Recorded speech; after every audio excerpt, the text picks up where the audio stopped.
نحمدہ و نصلی و نسلم علی رسولہ الکریم، بعد اعوذ باللہ من الشیطان الرجیم، بسم اللہ الرحمن الرحیم۔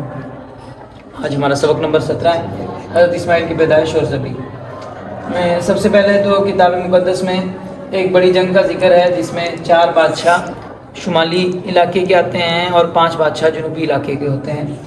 جو شمالی بادشاہ ہیں ان 4 بادشاہوں کے لیے جو نام استعمال کیے گئے ہیں وہ سنار کا بادشاہ، ایلام کا بادشاہ، اسر کا بادشاہ اور جوئم کا بادشاہ۔ اور جنوبی بادشاہ جو ہیں ان کے نام ہیں صدوم کا بادشاہ، مورا کا بادشاہ، زغر کا بادشاہ، ادوم کا بادشاہ اور ایمیم کا بادشاہ۔ تو یہاں پہ یہ جو یہاں پہ انہوں نے ایلام کا لفظ انہی کے لیے جو ایرانی ہیں ان کے لیے استعمال کیا ہے، ایران کا جو علاقہ ایلام ہے اس کے لیے استعمال کیا ہے۔ اور جبکہ میری رائے یہ ہے کہ ایلام جو ہے اصل میں اس زمانے میں جس علاقے کو کہا جاتا تھا وہ خانہ کعبہ کا علاقہ ہے، اور یہاں پہ جو انہوں نے ایرانیوں کے لیے لفظ استعمال کیا ہے تو اسی وجہ سے انہوں نے اس سے پہلے اور کا جو تباہی کا ذکر ہے اس کا ذکر نہیں کیا، کیونکہ اس وقت یہ سارا ایک بادشاہ کے ذیل میں رہا ہے، میسوپوٹامیہ کے ایک بادشاہ کے انڈر تھا۔ تو اگر یہی ایلام تھا تو اس نے جو ہے وہ تباہ کیوں کرنا تھا اور کو؟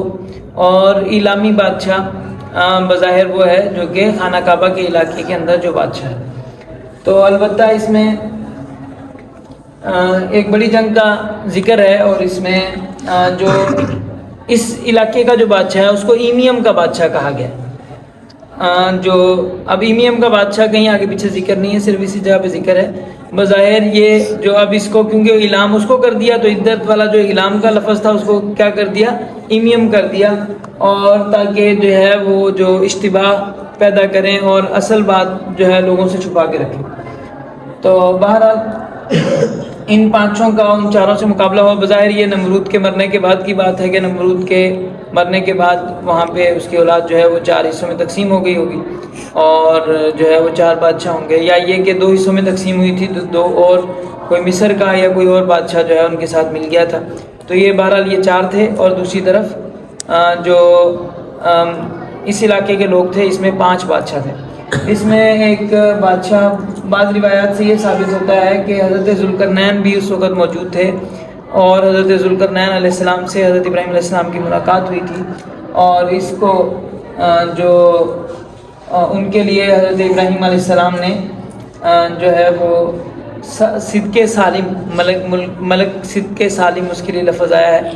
تو یہ جو ہے وہ ذوالقرنین بادشاہ تھا، اور بظاہر بعض روایت سے معلوم ہوتا ہے کہ اس وقت اس کی عمر زیادہ ہو گئی تھی، 300 سے زیادہ عمر تھی، اور بوڑھا ہو گیا تھا، اس وجہ سے وہ پہلے جیسی طاقت اس کے اندر موجود نہیں تھی، تو اس وجہ سے ان لوگوں نے جو ہے اسے شکست دی، اور ان 5 لوگوں کو جو ہے شکست دی۔ بنیادی طور پہ جو انہوں نے میسوپوٹامیہ کے لوگوں نے حملہ کیا تھا وہ صدوم کے علاقوں پہ حملہ کیا تھا۔ یہ ان کی پرانی عادت ہے، یہاں جو ہے وہ تاریخی طور پہ ملتا ہے کہ یہ جو بابل کے لوگ ہیں، عراق کے لوگ ہیں، یہ یہاں پہ ہندوستان کے علاقوں کی طرف شب خون مارتے تھے اور یہاں سے مال و متاع لوٹ کے لے جاتے تھے۔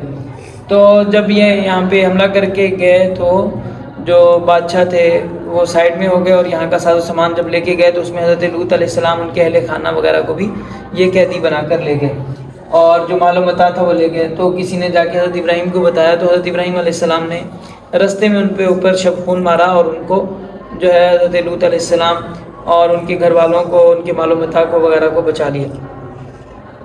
تو وہ یہاں پہ ذکر ہے۔ تو اس واقعے کو یہاں پہ ذکر کرنے کا مقصد صرف اور صرف یہ بتانا ہے کہ جس طرح اور دوسری کتابوں کے اندر یہاں پہ ایک بڑی جنگ کا ذکر ہے، ایسے ہی عبرانی اور یہ یہودیوں کی جو کتاب ہے اس کے اندر ایک بڑی جنگ کا ذکر ہے۔ ایسی ہی بڑی جنگ کا ذکر ہندو لٹریچر کے اندر بھی ہمیں ملتا ہے، جن میں سے پہلا ذکر جو ہے وہ رامائن کی شکل میں ہے کہ رام جو ہے وہ بادشاہ ہے، اور وہ اپنا والد کی وہ پوری کرنے کے لیے اپنا گھر بار چھوڑ کے چلا گیا، اور اس کی بیگم کو جو ہے وہ راون نے یا کسی اس نے جو بادشاہ تھا جو ہے اس نے اسے اغوا کر لیا، تو جس کے نتیجے میں ایک بڑی جنگ ہوئی، اور جو ہے رام کے جو ساتھی تھے انہوں نے مل کے سیتا کو آزاد کروایا۔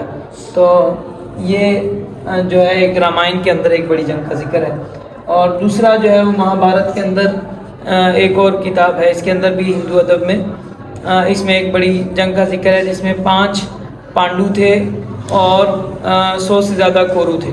تو یہ پانڈو جو ہے وہ حق پر تھے اور جو ہے وہ کورو جو تھے وہ چالاک تھے اور ظالم قسم کے لوگ تھے. تو یہ ان 5 پانڈوؤں نے ان سب کو شکست دی.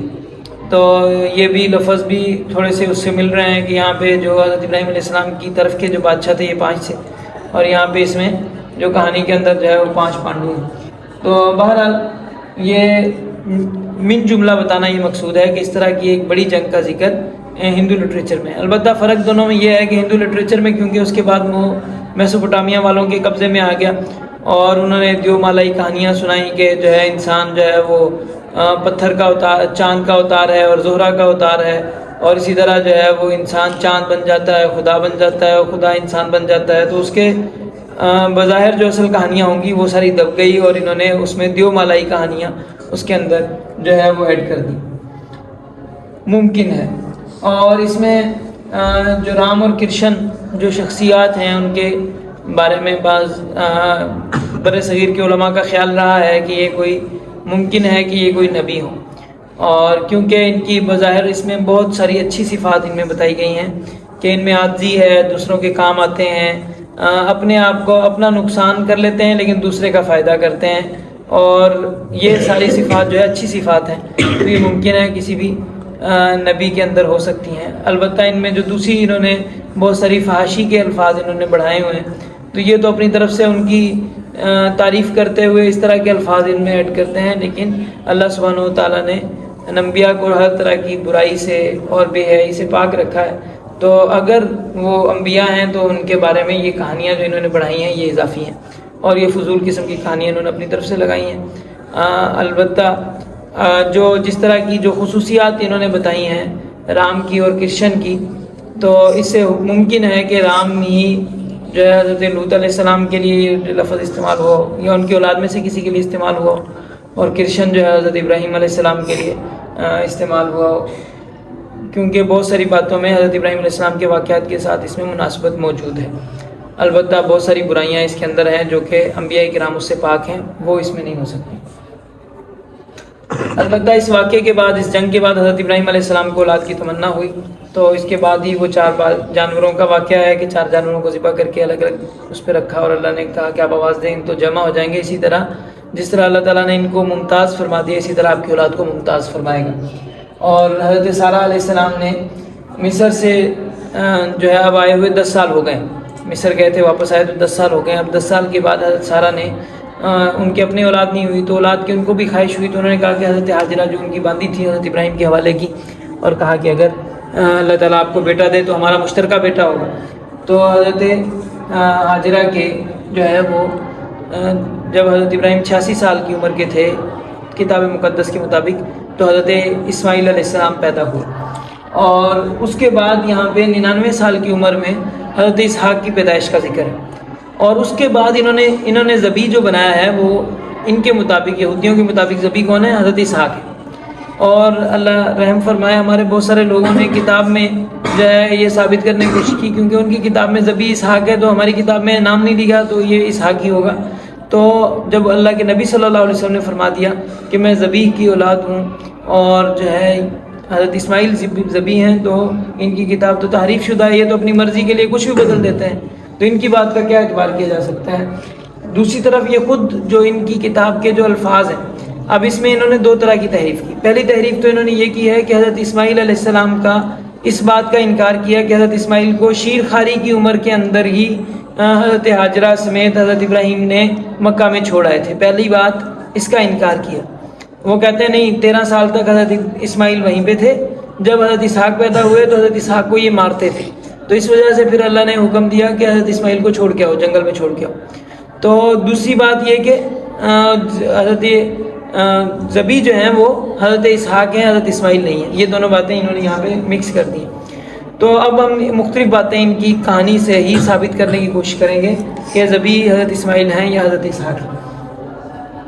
تو پہلی بات یہ کہ ان کی کتاب کے مطابق کہ حضرت اسماعیل کا ختنہ 13 سال کی عمر میں ہوا، اس کے بعد ان کو گھر بھیجا. منتقل بھیجا، دوسری جگہ منتقل کیا. تو یہ کوئی لازمی بات نہیں ہے کہ ختنہ 13 سال کی عمر میں. ہمارے ہاں بچہ 7 سال کی عمر میں ختنہ اس کا کر دیا، 7 دن کی عمر میں 7 دن کا بچے کا ختنہ ہو جاتا ہے.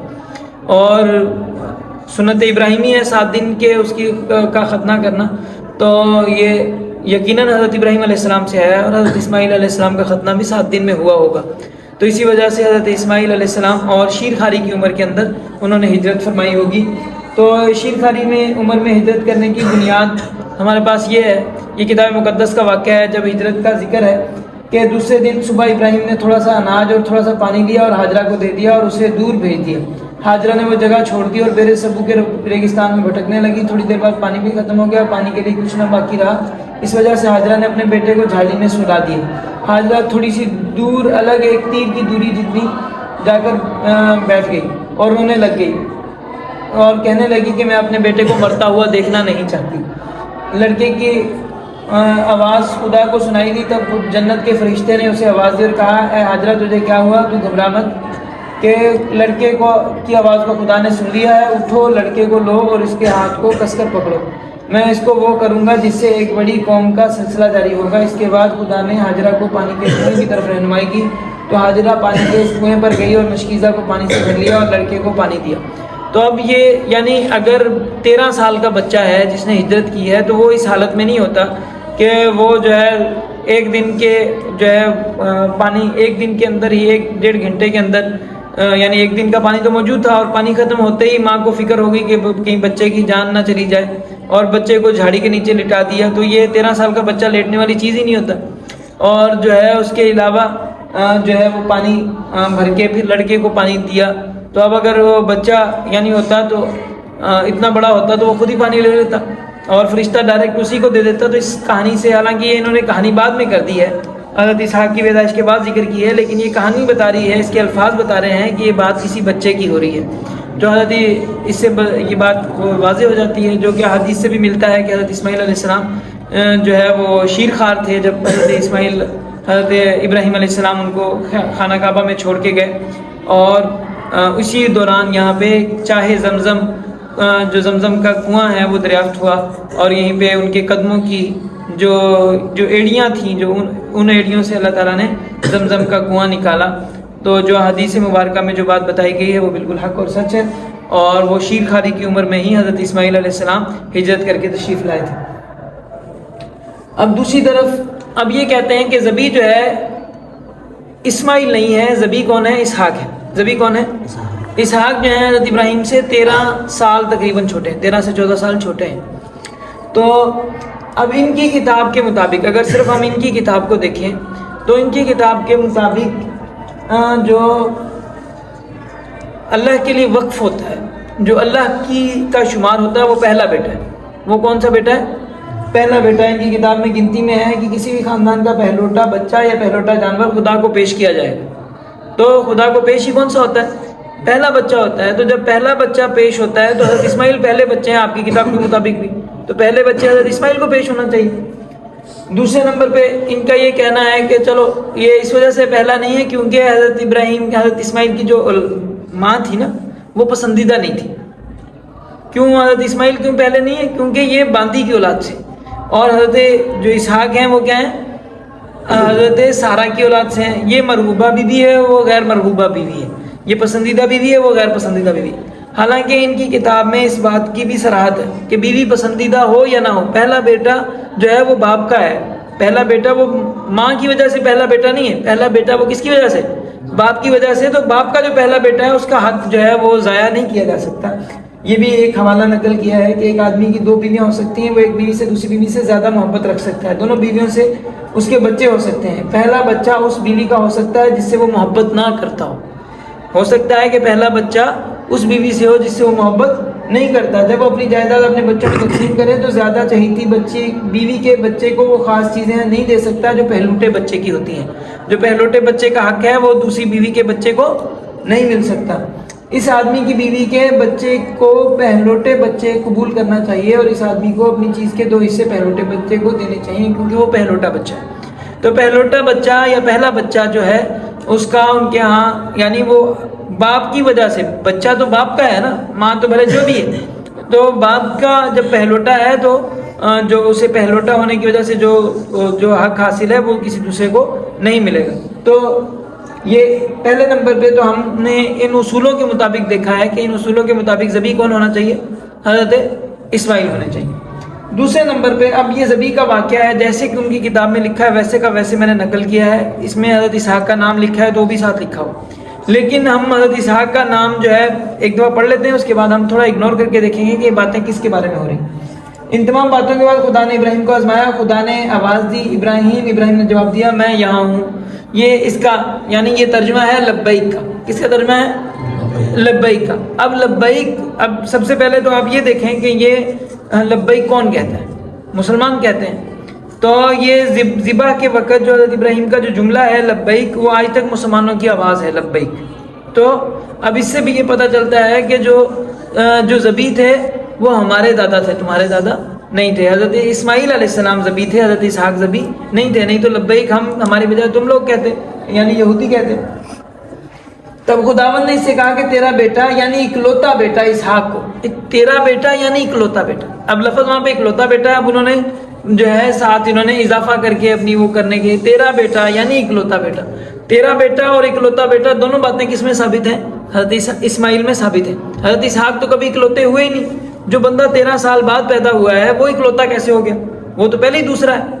تو دوسرا بیٹا اکلوتا کیسے ہو جاتا ہے؟ یہ ان کی لاجک ہے. یہ دوسرے بچے کو ہمیشہ اکلوتا, جب یہاں پہ اپنا دادا ہو نا تو اس کو دوسرے بچے کو اکلوتا کر دیتے ہیں اور اس کو پہلوٹا بھی کر دیتے ہیں. عیسو کے واقعہ آگے آئے گا, اس میں بھی یہ عیسو کو جو ہے وہ پہلے نمبر سے اس کو دوسرے نمبر پہ کر کے اپنے ابا کو پہلوٹا کر دیا. تو اب یہ 13 سال بعد حضرت اسحاق آئے اور حضرت اسحاق اکلوٹے ہو گئے. تو تیرا بیٹا اکلوتا بیٹا اسحاق کو جسے تو پیار کرتا ہے موریا علاقے میں لے جا, میں تجھے جس پہاڑ پر جانے کی نشاندہی کروں وہاں جا کر اپنے بیٹے کو قربان کر دیں. خدا کی رہنمائی کردی جگہ پر آئے, وہاں پر ابراہیم نے ایک قربان گاہ بنائی, اوپر لکڑیوں کو ترتیب دیا. اس کے بعد اپنے بیٹے اسحاق کے ہاتھ پاؤں جکڑ کر قربان گاہ کے اوپر جو لکڑیاں ترتیب دی تھی ان کے اوپر لٹا دیے. تب اس نے اپنے بیٹے کو قربان کرنے کے لیے چھری اوپر اٹھائی. خداوند کا فرشتہ جنت سے پکارا, ابراہیم ابراہیم. ابراہیم نے جواب دیا میں یہاں ہوں. پھر دوبارہ لبیک. ابراہیم نے دوبارہ جواب میں کیا کہا؟ لبیک. تو خدا کے فرشتے نے کہا تو اپنے بیٹے کو قربان نہ کر اور نہ ہی اسے کسی قسم کی تکلیف دے. اب میں جانتا ہوں کہ تم خدا سے ڈرتے ہو کیونکہ تم اپنے اکلوتے بیٹے کو قربان کرنے میں پس و پیش نہیں کیا. اب اکلوتا بیٹا حضرت اسحاق تو اکلوتے بیٹے ہے ہی نہیں. اگر حضرت اسحاق کو ذبح کر رہے ہیں تو اکلوتا بیٹا ہے ہی نہیں, کیونکہ دوسرا بیٹا موجود ہے, تو اتنی بڑی قربانی ہے ہی نہیں. قربانی تو تب ہے جبکہ پہلا بیٹا جو اتنی منتوں مرادوں کے بعد ملا ہے اور وہ جو ہے اسے ذبح کرنے کا حکم ہو رہا ہے تو قربانی. حضرت اسحاق کے ذبح کرنے میں قربانی ہے ہی نہیں, کیونکہ وہ دوسرا بیٹا, ایک بیٹا پہلے سے باپ کو پتا ہے کہ میرے پاس دوسرا بیٹا موجود ہے. اور اب میں جانتا ہوں کہ تم خدا سے ڈرتے ہو. جب ابراہیم نے آنکھ اٹھا کر دیکھا تو ایک مینڈا نظر آیا. اس مینڈے کے سینگ ایک جھاڑی میں پھنس گئے تھے. وہ فوراً وہاں گیا اور اس مینڈے کو پکڑا اور اپنے بیٹے کی جگہ اس مینڈے کو قربان کر دیا, جس کی وجہ سے اس جگہ کا نام یہوہ یرا ہوا. آج بھی لوگ کہتے ہیں اس پہاڑ پر خداوند کی رویہ دیکھی جا سکتی ہے. خداوند کا فرشتہ ابراہیم کو آسمان سے دوسری مرتبہ آ کر پکارا اور کہا خدا یہ کہتا ہے کیونکہ تم یہ کرنے کے لیے تیار ہو گئے, میں بھی یقین کے ساتھ وعدہ کرتا ہوں کیونکہ تم نے اپنے اکلوتے بیٹے کو مجھ سے نہیں روکا, میں یقینی طور پر تجھے برکت دوں گا, تیری نسل کے سلسلے کو بڑھاؤں گا. اب یہاں پہ نسل کے سلسلے میں اب قرآن میں تو بڑا واضح انداز میں ہے کہ جب ذبح کا حکم ہے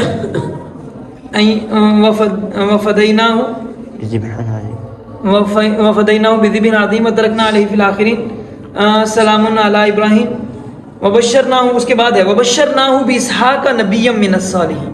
اب وہاں پہ اسماعیل علیہ السلام کا ذکر نہیں کیا, چلو تم لوگ جو ہے اپنی بات کر رہے ہو کرتے رہو. وہ اللہ نے مختصر الفاظ میں صرف یہ کہا کہ اپنے بیٹے کو ذبح کیا, اور اس کے بعد کہا وبشرناہ باسحاق. یہاں پر ہے کہ اولاد بڑھائیں گے, تو اب انہوں نے اولاد بڑھانے کے لیے پھر اپنے آپ کو کہتے ہیں کہ یعنی ہمیں بڑھانے کی بات کی. اس کے بعد یعنی ذبح کرنے کے انعام میں کامیاب ہوئے, تو کامیاب ہونے کے بعد کیا انعام ملا؟ تو کامیاب ہونے کے بعد انعام تو کچھ اور بھی ملنا چاہیے تھا نا.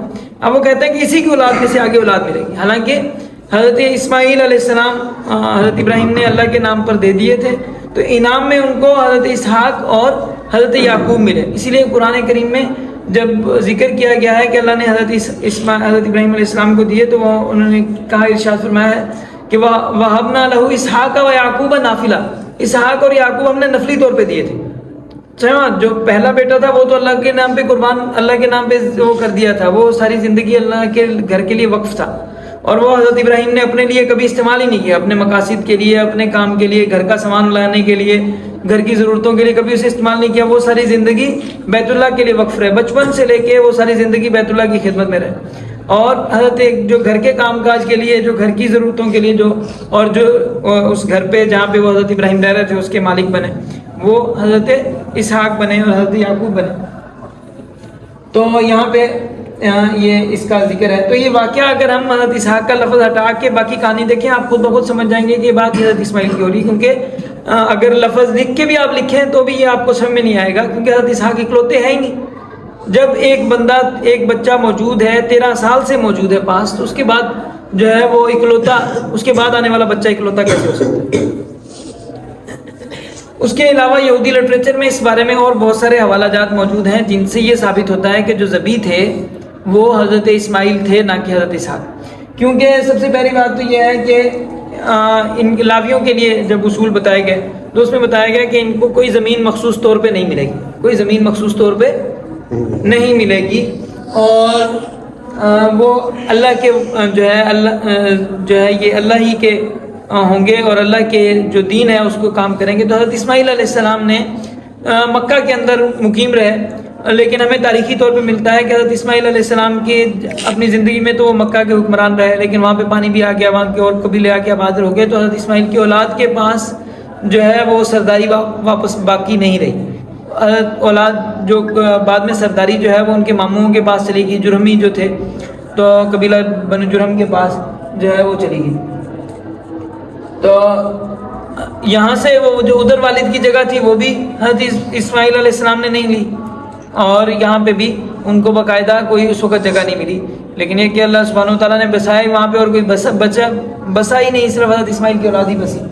تو خدا کے لیے نظر کردہ بال نہیں کاٹتا۔ اس طرح ان کا یہ ہے کہ جو ان کے اصول ہیں نذیر کے، وہ میں نے اس میں جو یہودی لٹریچر جمع کیا اس میں نذیر کے اصول لکھے ہوئے ہیں۔ تو نذیر جو ہے ان کے ہاں جو بندہ نظر مانا ہوتا ہے، جس نے نظر مانی ہے، اس کے کچھ اصول ہیں، وہ سارے اصول جو ہے مسلمان پورے کر رہے ہیں، اور حضرت اسماعیل علیہ السلام کی اس میں ہو رہے ہیں، یہودی اس کو پورا نہیں کر رہے۔ پہلی بات تو یہ ہے کہ نذیر نے جو ہے وہ بال نہیں کاٹنے ہوتے، بال کاٹنے کے لیے وہ اس جگہ پہ خیمہ اجتماع کے دروازے پہ پہنچے گا تو بال کاٹے گا۔ ہم لوگ جو ہے جب جاتے ہیں تو وہاں پہ جب عمرہ کرتے ہیں، حج کرتے ہیں، تو وہاں پہ جا کے لازمی بال کاٹتے ہیں۔ بال نہ بھی آئے ہوں، ابھی عمرہ کر کے ہٹے تھے، صبح عمرہ کیا تھا، شام کو دوبارہ کر رہے ہیں، پھر دوبارہ سیفٹی پھرتے ہیں۔